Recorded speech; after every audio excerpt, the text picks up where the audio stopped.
mundos inferiores e mundos superiores.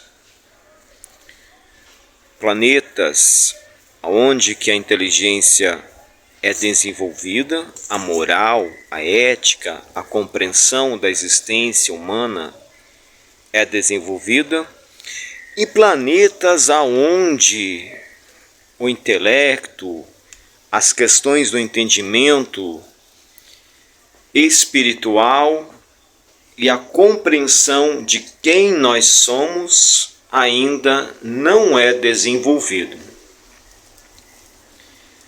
Talvez muitos questionem a existência de vida em outros planetas ou até mesmo em outras dimensões.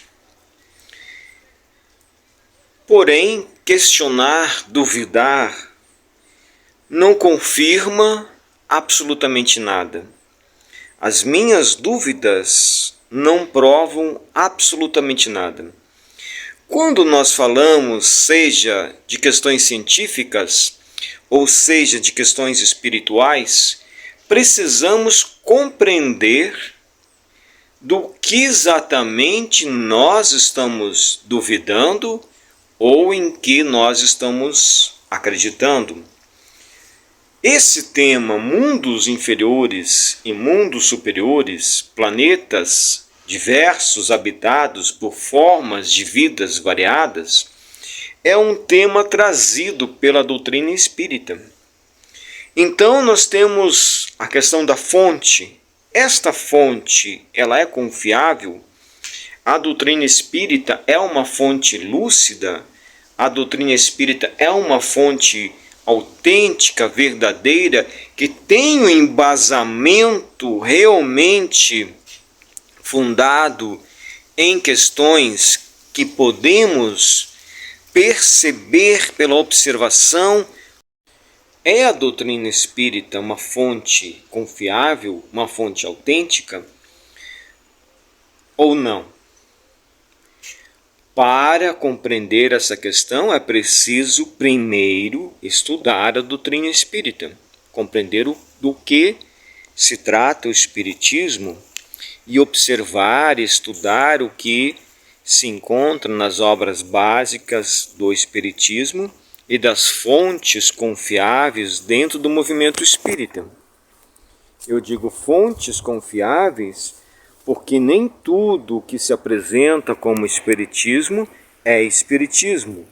E muitas vezes a pessoa, o intermediário, o médium, que se apresenta como espírita e está até inserido dentro do contexto espírita, não necessariamente por isso é uma fonte confiável. Então, quando levamos em consideração as próprias observações de Allan Kardec, as próprias observações feitas pelos espíritos da codificação, nós temos um método de estudo. E aí cabe a cada um estudar, compreender e ver de fato se o espiritismo é uma fonte confiável ou não. Ao longo da história, depois do surgimento do espiritismo, quais foram as mudanças que aconteceram nas diversas abordagens de ciência? É um ponto interessante a ser observado. O outro ponto é: alguma abordagem científica conseguiu provar algo contrário daquilo que o espiritismo ensina? Não. As demais abordagens científicas conseguiram comprovar ou aceitar, pelo menos, aquilo que o espiritismo ensina? Sim. Sim. Muitas questões que o espiritismo ensina, desde a sua origem, lembrando que o espiritismo oficialmente surge com Allan Kardec, com a publicação do Livro dos Espíritos. Porém, os princípios espíritas sempre foram ensinados ao longo do tempo, mas o Espiritismo oficialmente, como doutrina, como ciência, como filosofia, surge com Allan Kardec, com a publicação do Livro dos Espíritos. A partir desse momento, houve muitas transformações em todas as áreas do comportamento humano e social. Talvez muitos vão dizer que isso foi apenas o acaso, mas se observarmos as transformações, as mudanças de pensamento que a doutrina espírita trouxe, veremos uma conexão entre as transformações que vieram depois do surgimento do Espiritismo. Desde o surgimento do Espiritismo, a ciência convencional tentou provar o contrário daquilo que o Espiritismo ensina e não conseguiu. Grandes cientistas respeitados, a exemplo de William Crookes, tentaram provar o contrário daquilo que o Espiritismo ensina.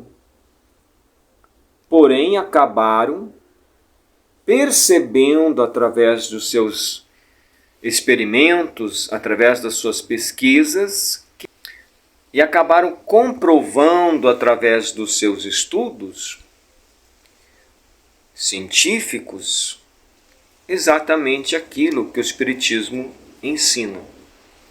Ultimamente, a ciência tem a cada dia mais constatado as evidências, tem comprovado aquilo que o Espiritismo ensina.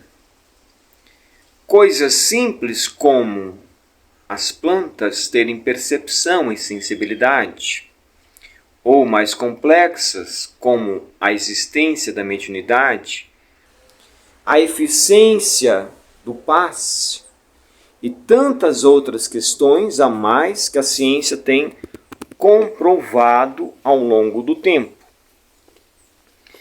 Digo isso porque nós temos que compreender se o Espiritismo é uma fonte confiável ou se é apenas mais um meio de criar sensações e experiências sensoriais que não conseguem ser comprovados cientificamente.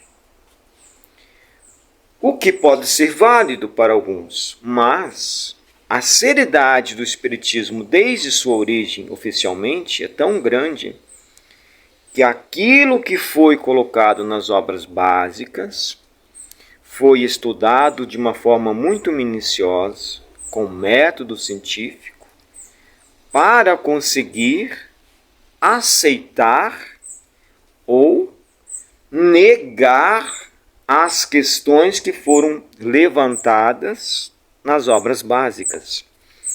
Quando veio, por exemplo, Chico Xavier, os médicos espíritas procuraram Chico Xavier dizendo que as suas obras estavam equivocadas, principalmente as de André Luiz, quando André Luiz fala da glândula pineal.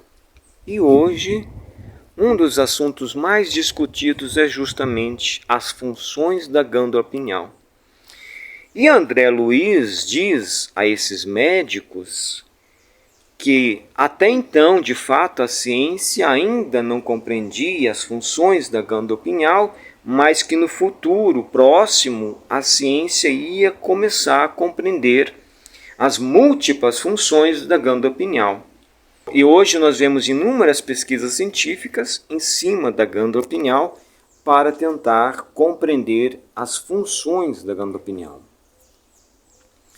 Chico Xavier disse no programa Pinga Fogo que existia água na Lua. A NASA recentemente comprovou isso. Então, Chico Xavier era uma fonte confiável. A doutrina espírita é uma fonte confiável. Se a fonte é uma fonte confiável, então, no mínimo, nós levamos em consideração os temas trazidos por essa fonte, as discussões trazidas por essa fonte.